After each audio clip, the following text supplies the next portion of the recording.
pagpanaway sa gi-order nga pagkaon, may resulta sa pagpamusil sa mga Pinoy sa tulog ka foreigner. Patay ang German nga naaan nga kauban sa mga samaran nga French ug Indian. Babae nga ubos sa Witness Protection Program, gipusil patay, human mibisita sa iyang kapikas sa city jail. 5 katao nangahilo, ang ilang gikaon nga nukos gipasaginlan. Petisyon sa pagpameno sa plitihan sa V-Hire o taxi, dili pa mahukman tungod sa pagsaka og balik sa presyo sa diesel o gasolina. Nagkuwang ang supply sa kuryente sa Sugbo karong adlaw. Human naguba ang tulo ka generating units sa Cebu Energy Development Corporation.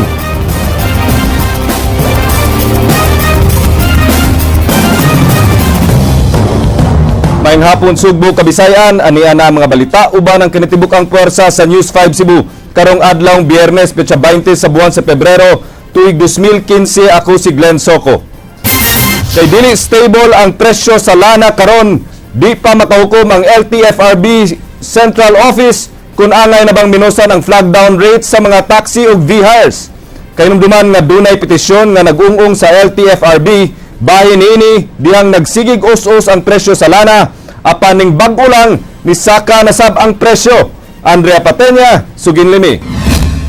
Atol sa gimong follow-up ni Land Transportation Franchising and Regulatory Board 7 OIC Reynaldo Elnar sa LTFRB Board sa kauluhan, gipaybaw kini nga di pa nila madesisyonan ang petisyon ni Negros Oriental 1st District Representative Manuel Iway pagpausog sa plitihan sa mga taxi ug utility vans hangtod nga di mo stable ang presyo sa lana. 10 pesos ang gisugyot sa LTFRB 7 nga iiban sa taxi flag down rate samtang paminusan ang plite sa VR ngadto sa 1 peso and 80 centavos gikan sa 2 pesos matag kilometro. Ang petisyon ni Iway gisumiti ni atong panahon nga nagsigig us-us ang presyo sa lana apan karon nagsaka na sab kini og balik. Matud pa, di sama sa PUJ nga mahimo rang maka-issue og probational fare increase, di madali-dali og usab ang rate sa taxi kay kinahanglan ang recalibration mao nga angay sa gyud nga mahimong stable ang presyo sa lana usa mo kabot og desisyon ng LTFRB. Karon na may reset mo nang kinahanglan i-calibrate gyud ang taximeter. Umuntang muhatag silang provisional reduction, mag-calibrate sa taximeter mga after 2 months or 1 month, kung sa ikuan mo sakar po lain na pong calibration, kuan kayo sa mga operator po ng taon yan, mag-usab-isab sila sa automatic. Kami po magsitag calibrate ining taximeter nga kining 5,000 kapin. Mato ni Department of Energy Regional Director Antonio Labios, wa pa sila bagong impormasyon nga nadawat kung musaka ba pagbalik o muus-us ang presyo sa lana. Giingong unpredictable kayo ang presyo sa lana karon kay managlahi ang impormasyon nga ilang nadawat. Doon na sila nadunggan nga posibleng muus-us kini kay musaka ang oil production sa Estados Unidos ug doon na sab sila nadunggan nga musaka kinig maayo tungod sa kagubot sa Libya nga usa ka dakong oil producer. Lisod kay pagpredict kay dunay mga political mga events nga dili sa takatagan nga that would affect sa change sa price sa oil. Samtang wapay nadawat nga formal nga reklamo ang LTFRB 7 gikan sa mga jeepney drivers aron pagpabakwi sa probational fare decrease human misa ka pagbalik ang presyo sa gasolina. Kay numduman nga gipaus-us ang minimum PUJ fare ngadto sa 7 pesos gikan sa 7 pesos ug 50 sentimos tungod sa miaging oil price rollback. Matud sa LTFRB 7, kun buot ipabalik sa mga drivers ang plitihan ngadto sa 7 pesos and 50 centavos, mahimo silang musumiti og formal nga petisyon alang niini. Sige, asuwato lang na ito. Kato-endorse dito sa Central Office. Sila mong gimukuha na. Tapos, mo advise ng Central Office sa tumbuhato na hearing ba na ito? Sa, pag na sila yung nga gusto ipaabot nila, isuwat lang nila at i-forward sa Central Office. Andrea Patenia, News 5. Wal mitungan nga representante sa mga shipping companies nga nagbase sa dakbayan sa Sugbo sa gipatawag nga public hearing sa Cebu City Council kaganina. Kini aron unta sa katinawan kung nganong gamay ra ang giuso sa plitihan. Ray Pasaporte, Suginlimi. Wa matagbaw ang mga sumasakay sa gipatuman nga fare reduction sa mga shipping companies dinhi sa Sugbo. Kini taliwa sa pag-us-us sa lana sa world market. Sa public hearing ganihang buntag, way bisan usa ka shipping company nga mitunga, bisan og gipadadaan kinig imbitasyon. Kini subay sa resolusyon nga gipalabang ni Konsehal Nestor Archival nga kinahanglang masayran kung unsay rason nganong wa ni patuman sa fare reduction ang mga shipping companies. The Maritime Industry Authority or Marina also calls the shipping companies to adjust their fares due to the decline of oil prices. It has been reported, Madam Chair, that the shipping companies have a lot of factors to look into before deciding on a reduction of rates. And it is but appropriate that the City Council, and more importantly the public, should be apprised of the shipping companies' reason so that the public will be aware thereof. Nasayran nga dili mo minus 30 ka shipping companies ang nagbase sa dakbayan sa Sugbo. Si Engineer Eli Sabang nga mao'y representante sa mga sumasakay nagkanayon nga gamay ra kaayo ang gipatumang fare reduction. Diin gis ngadto sa 15 pesos lang ang giiban sugod ni adtong Pebrero 1. Dugang niini, mas mugamay hinuon ang income sa mga shipping companies kay ang mga pasahero musakay na lang og eroplano kay gamay rag diferensya. Ang ihangyo sa mga kadakuan sa shipping companies, sila gid unta mismo, no? Na ma-feel unta nilang kalisod sa panahon bitaw. Yeah, anyway, as I've said, sa ila ra maghapon mo bumirang ang wa pag-reduce sa petihan. Alang sa consumers group, 20% unta ang angayng ipatuman sa mga ship owners. Ato, Madam Chair, nga murag dili kaayo reasonable, no, ang atong mga shipping companies, no, in the interest of our domestic shipping passengers and in view of the continued decline of the prices of oil in the global market, nga kung muubos ang gasolina, automatic yun unta dahil increase, dili na magpaabot og advisory sa Marina, although I understand. Dugang sa konsihal, dunay gahom ang Marina sa pagbando sa mga ship owners apan ang pangutanan ni Dison kung mihimo ba sa ilang trabaho ang maong buhatan. Ray Pasaporte, News 5. Mayor Michael Rama nagplano sa pagbutang og motorcycle lane sa dalan sa SRP. Kini nahukman sa mayor tungod sa nagkataas nga record sa aksidente sa motorsiklo sa maong dalan. Bisan sa gipatuman nga speed limit nga 40 kilometers, padayon gyapong nahitabo ang mga aksidente. Sukad niadtong tuig 2007, mikabat na og kapin 1,600 ka aksidente ang nahitabo sa SRP.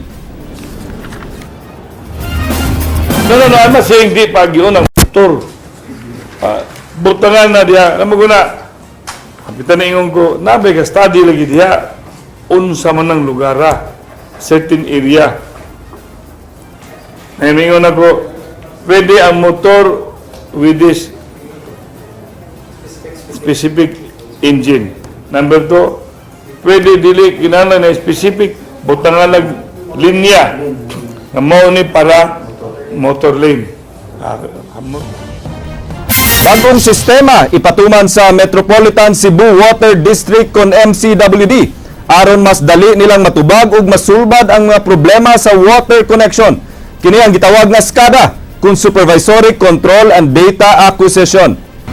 Ubos sa maong sistema, duna na real-time monitoring ang taga-MCWD sa ilang water system. Mao nga dali na nilang ma-detect ang mga problema sa ilang water pressure o water level, bisan og dili pa manawag nila ang mga konsumidor. Tungod niini, mas dali na sab ang ilang pagresponde sa mga reklamo sa publiko. Mipasalig ang labing dako nga water distributor sa Sugbo nga di mahapak ngadto sa bayranan sa mga konsumidor ang gasto alang sa SCADA system. Kay ang budget alang niini gikan sa Japan International Cooperation Agency nga mutunol kanila og 679 million pesos grant. Sunod tuig pasugdan ang training sa SCADA system ug ma-fully operational kini karong 2017. SCADA, pag alas 8 problema, kaya ba nakadan? So, mo respond na dahil ka. And then you correct the problem. So, kung yun, mas, you would say, you can imagine nga, short yun ang imuhang kwan. Shorter yun ang imuhang, or faster yun ang imuhang reaction time. Mao man ay problema sa utility. Laing power interruption ang nasinati kaganihang buntag tungod sa pagkaguba sa planta sa Cebu Energy Development Corporation kon CEDC sa Dakbayan sa Toledo. Suginlo ni Andrea Patenya. Kaya kibasi man mo sa pinakadakto na kapatid. Matod sa impormasyon nga nadawat sa Department of Energy, tulo ka unit sa Cebu Energy Development Corporation kung CEDC, diin 246 megawatts sa kuryente ang apektado. Alas 9 ganihang buntag, nakadawat ang Visayan Electric Company kun VECO ug impormasyon gikan sa CEDC kabahin niini. Alas 9:30, dunay nahitabong power interruption sa mga kliyente sa VECO ug apektado ang pipila ka mga barangay sa dakbayan sa Sugbo nga naglangkob sa Calamba, Capital Site, Sambag 2 ug Santa Cruz. Matod sa VECO, kundi pa maayo sa CEDC ang tulo ka unit sa ilang planta, posibleng sunod nga maapektuhan ang mga lugar sa Banilad ug Talamban. Apan gipasaligan sa CEDC si DOE 7 Regional Director Antonio Labios nga paningkamutan nilang masulbad ang maong problema ganihang udto. Mipasalig sab ang DOE nga ang tanang power interruptions nga nasinati sa Visayas karon tungod ra sa mga temporaryong problema sa mga planta ug di tungod sa kakuwang sa power supply bisan sa panahon sa init. Giingong wa na hulga ang Bisaya sa power shortage sa umaabot nga Malampaya Power Plant shutdown nga moapekto sa Luzon. Sa pagkakaroon, okay naman ang atong power supply, no? Except nga mao na siya ang reserve na to, usahay puwan. Mabita siya nga yellow alert pa, no? Kasagaran nga dunay tay reserve pero kuwang lang siya. 1,500 megawatts sa kuryente ang ma-produce sa Visayas ug ang demand gikan sa konsumidor moabot og 1,300 to 1,400 megawatts, mao nga dunay 100 megawatts nga reserve power. Aron pag-apas sa nagsaka nga demand, laing power plant ang itukod sa Toledo nga mohatag og 300 megawatts ug laing duha ka planta ang itukod sa Iloilo sa tuig 2017. Bisan pa man og way hulga sa power shortage ang Kabisayan karon, padayon gyapong nag-awag ang DOE nga i-practice ang energy conservation. Sa mga statistic ng kanang energy conservation, daginot agad ng kuryente mga 3% up to maximum mga 10%. Masay. Kung ang DOE 7 wagi panglantawan nga power shortage alang sa summer season, ang Metropolitan Cebu Water District kun MCWD sa ilang bahin ni pasalig na sa labing unang higayon human napipila ka tuig, way mahitabong water shortage kun kakuwang sa tubig dinhi sa Sugbo, bisan pa man og dunay mahitabo nga El Nino phenomenon. Sana po na nako katuig nga atubang ninyo. Karon na gyud ko malipayon nga moatubang ninyo nga moingon nga watay water shortage. In fact, na atay momentary water surplus. The El Nino is sometimes it lasts for 3 months, sometimes 4 months, 5 months, but we have enough water. Partly because efficient ng atong system. Ikaduha na atay 18,000 nga niabot, no, gikan sa town of Carmen. Andrea Patenia, News 5. Naglaraw karon ang Economic Enterprise Council nga palambuon pa ang mga luna nga gipanag-iya sa Cebu Provincial Government human makita nga daghan sa province-owned lots ang wa matagi og pagtagad. Ang luna di natukod ang ilado nga Larsian, South Bus Terminal ug Highway Patrol Group sa Sudlon, lahug laraw nga himuong commercial area sa Kapitolyo. Ug kay nagkinahanglan kini og igong pundo, posibleng musod sila sa private-public partnership. Kung hingpit nang ma-develop ang maong mga proyekto, makadugang kini sa panudlanan sa provincial government. That I mentioned, even if they're already existing, like the Larsian and the terminal, the recommendation is to consider it for further development. Especially where Larsian is concerned. Are we talking only of Larsian or including the... Because Larsian is located beside what used to be the old provincial treasurer's residence. So that's a very big portion of real estate right at the heart of Fuente Osmeña. So if we can have that developed, you know.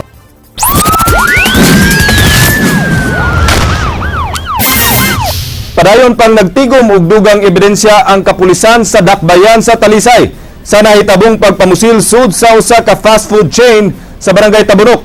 Diin tulo ka foreign nationals ang biktima. Di namatay gyud ang usa kanila sud sa Tambalanan. Suginlimi Ryan Sorote. Gitabang ang French national nga si Julian Millard ug ang iyang higalang nga Indian national nga si Cheten Sapraia sa mga rescuers aron madala sa tambalanan. Giparaakan ang duha samtang nangaon ining fast food outlet sa Barangay Tabunok, Dakbayan sa Talisay pasado alas 4 ganihang kadlawon. Wa ra magrabihi si Sapraia samtang nakaangkon og dagang samad pinusilan sa nagkadaiyang parte sa iyang lawas si Millard. Samtang midagan pa ingon sud sa kananan ang laing langyaw nga si Henry Hafner usa ka German. Namatay kini sa tambalanan human makaangkon og dagang samad kay gikaligo kinig bala sa duha ka mga armadong tao dang ila kining na corner sa second floor sa hisgutang fast food outlet. Nasayran nga nagkalalis ang grupo sa French ug Indian nationals tali sa grupo sa mga Pinoy tungod sa suya. Para mabay ka puwa. Ito na yung diskuhan, pinang marag. Murag suya ba?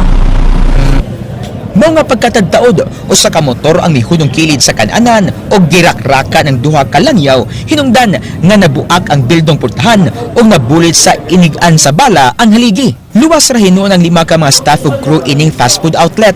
Bisan ang gwardiya ni ini, wa na hapit makatingog tungod sa nasinating karatol sa buto sa mga armas. Wala ko actually sir, wala ko ka sir ka bantay kini so man itong parinero sa niya akong kuan na to sundan na to ba niya pagapaka naman rin ini tago ra ko dito gawa ko Diretso rag posil, ginagana diretso padong dire. So ang away gikan ginis gawas niya, diri lang sila ni padong. Yan orang misibat ang duha nga mipusil sa mga biktimang langyaw. Wa ra maklaro ang mga naong sa mga gunman kay nagtabon sa ilang naong gamit sa ilang t-shirt. Hinuon na may ungan sila sa mga biktima.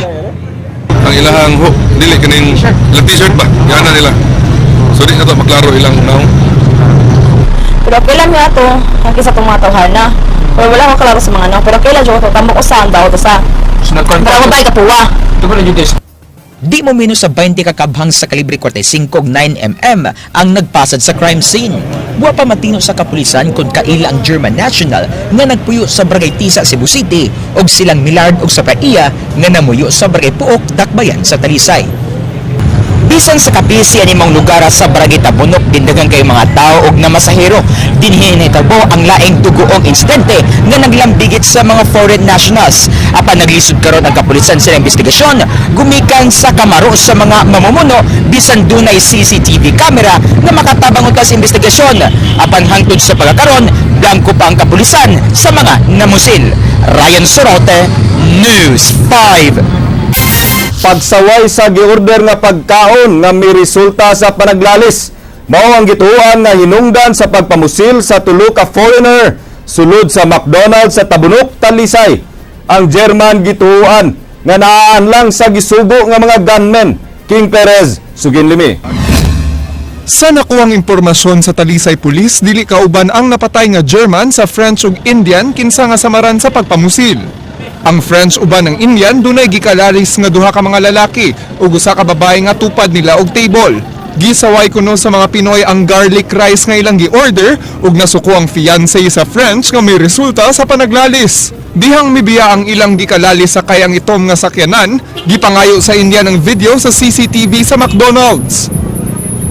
Una naman ang isod ang katong friends direkta order dito sa counter, nag-order sila og sa akong nakunan onion kuno o garlic, and then ang katong fiancé nga nakadug sa nagtulo ka lalaki sa kababae nga nagkaon dito nga diha na naguna nila nga nangatawa mo tong ang katong uyab sa friends mo ni kuan ni palit sa istorya bangano ni question sa gano nga tawa.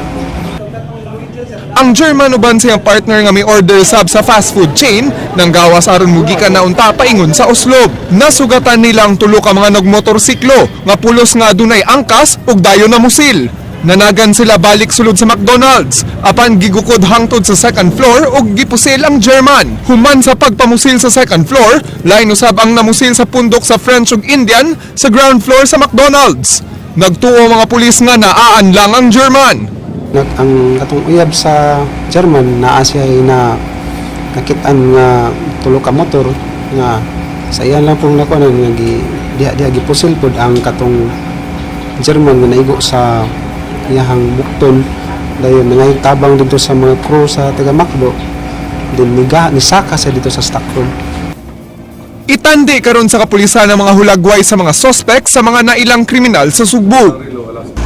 Sa ilang ka-aggressive na sa gamay lang nga altercation, nato sa aggressive ang patay ang tao. So, we conclude na naanay sila mga past or previous experiences sa tulis ba o ganang for hire ba. So, ato na siya i-explore diha na avenue.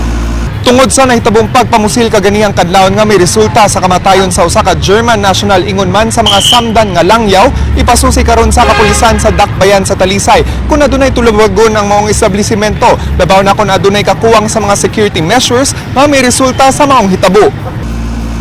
Pero nakita mo si Stevie doon nga nawala ba siya dito? Hindi dagal siya. Wala sa naman nakita basta katong pagsulod, wala na siya dito sa iyang post. Either outgoing siya o ritago siya. Sa official statement sa Golden Arches Development Corporation nga nagdumala sa McDonald's, miabag sila sa investigasyon sa kapulisan. Magpabiling sarado ang maong establishmento hangtod mahuman ang investigasyon. King Perez, News 4. Namatay sa tambalanan ang usa ka ginang nga gipusil samtang nagsakayo gabal-habal kagahapon. Sa hapon sa Barangay Kalunasan, nasayran nga gikan sa Cebu City Jail ang biktima aron bisitahon ang iyang bana. Sugin limi Leslie Caminadi Vistil. At ubangan mismo dinhi sa Kalunasan Elementary School nga himutang sa sitio Pampanglanog, natagak si Rodilyn Almario sa iyang gisakyan nga habal-habal human po sila pasado alas 4 kagahapon sa hapon. Ginggikan miduaw siyang bana ang biktima nga nabilanggo sa Cebu City Jail. Dihang padung na kini muuli, gisundan di kinig duha ka lalaki nga nagsakay og motorsiklo ug pag-abot sa nisgutang lugar, gitirahan ang biktima sa nag-angkas. Ay wala pa pero nakikita mo nga kuan. Ang babae mismo na yung nga iposil ko siya. Ibiyaan na niya pagkahog sa babae. Nahog gid ang babae sa. Nahog. Usa sa mga kabanay sa biktima mitugan nga dugay nang nakadawat og pagpanghulga si Almario nga taga Barangay Sambagdos. Dugang butiag niini mipaubos sa Witness Protection Program ang biktima, duha ka tuig na ang milabay. Nang hinaot ang kabanay sa namatay nga masubay sa kapulisan kung si kinsa ang responsable sa pagpamusil. Mahog siya og personal og drug related yun mo. Wala siya siguro duha. Basta kaya ako mayon jud ko ninyo mga dugay ra gyud nga naitratihang life. Leslie Caminadi Vistil, News 5. Di pa gihapon makalahutay ang gihimong investigasyon subay sa kamatayon sa sakop sa Bolohon Police nga gipusil niadtong Sabado sa kadlawon kay walay witness ang mipatimaw ug wa say sigurado kung makatabang ba ang resulta sa forensic exam nga gihimo sa iyang cellphone. King Perez, Sugin Limi.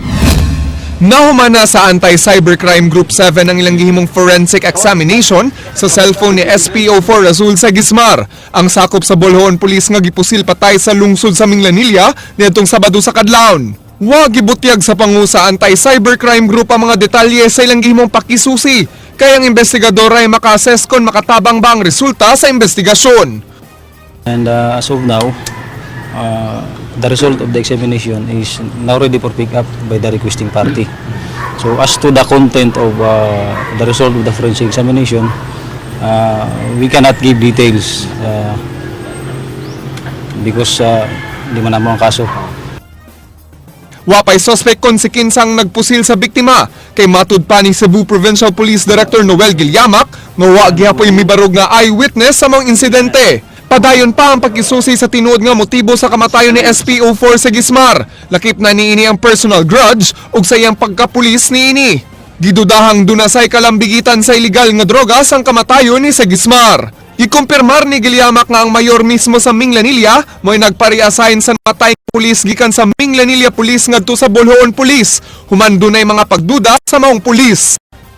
Unfortunately, medyo hesitant pa. But ako, very optimistic ko. Maybe malinaw-linaw lang they will come forward to testify kung kinsa man galing mga suspects. King Perez, News 5. Mga pulis nga sakop sa Highway Patrol Group nga wanted sa pag-ambush nila ni Attorney Noel Archival ug mga kauban, gituan nga ania magtago-tago sa Kabisayan. Ang ilang mga hulagway i-post unya sa mga pangpublikong lugar aron makahatag og impormasyon ang publiko sa ilang gitaguan. Jinky Rusit, Sugin Limi.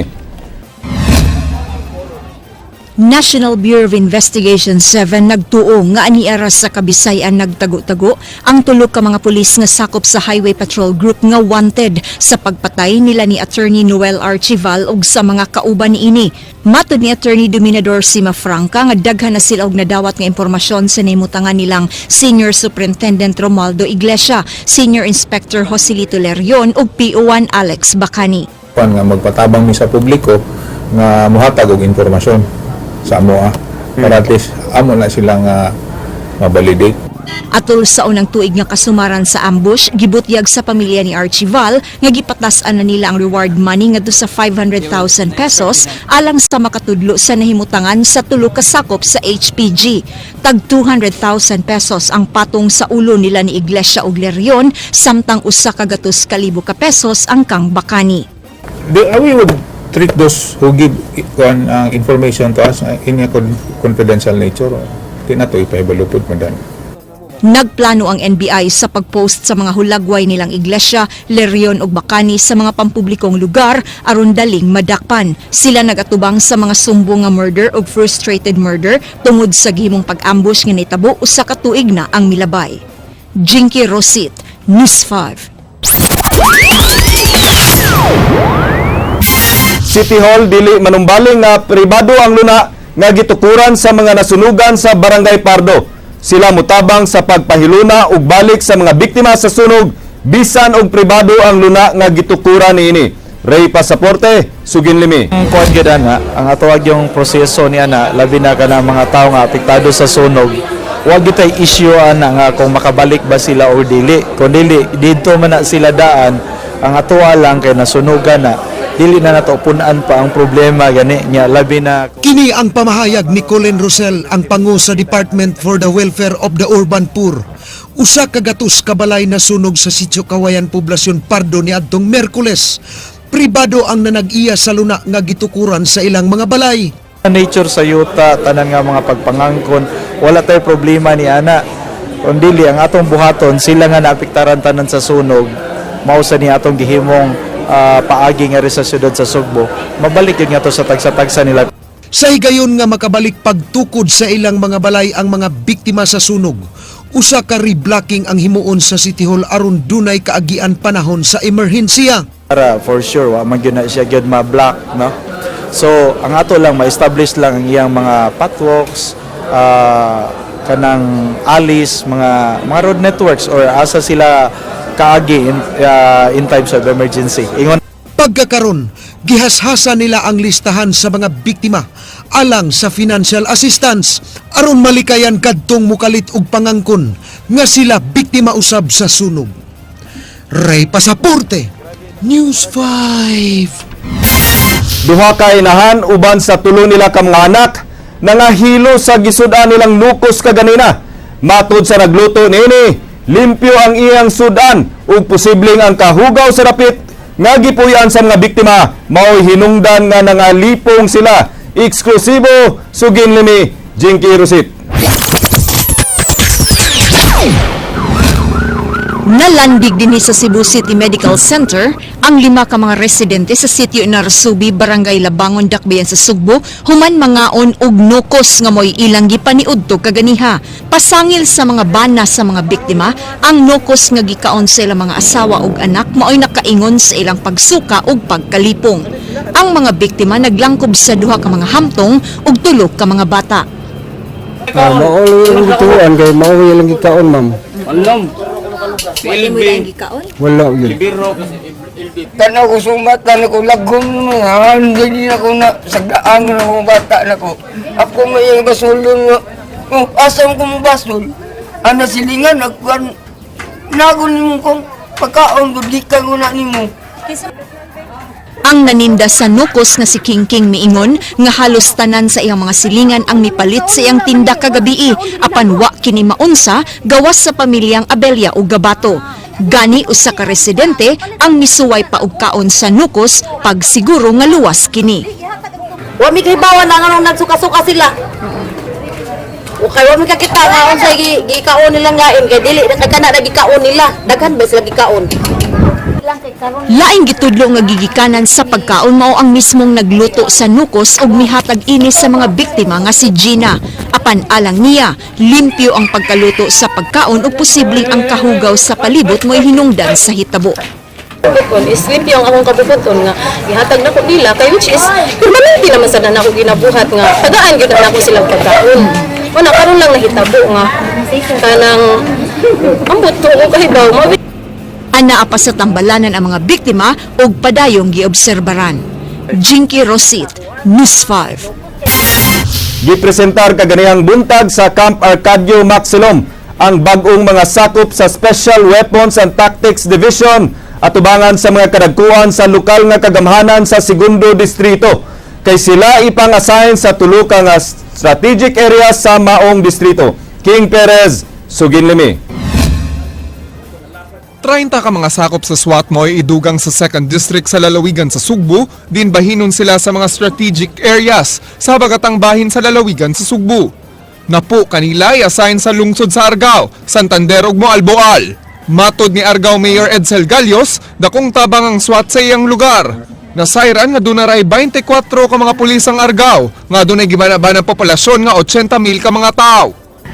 With the strategic positioning karon sa ato nga district SWAT. Ani ana amo lang nakita ug dako namong kalipay sa matag lungsod nga kini sila mo'y maka-augment sa among police force. Matod ni Cebu Provincial Police Director Noel Gilyamak nga sa Sibura ang dunay district SWAT. Sa unom ka mga congressional district sa probinsya sa Sugbo, dunay 130 ka mga SWAT nga gi-deploy.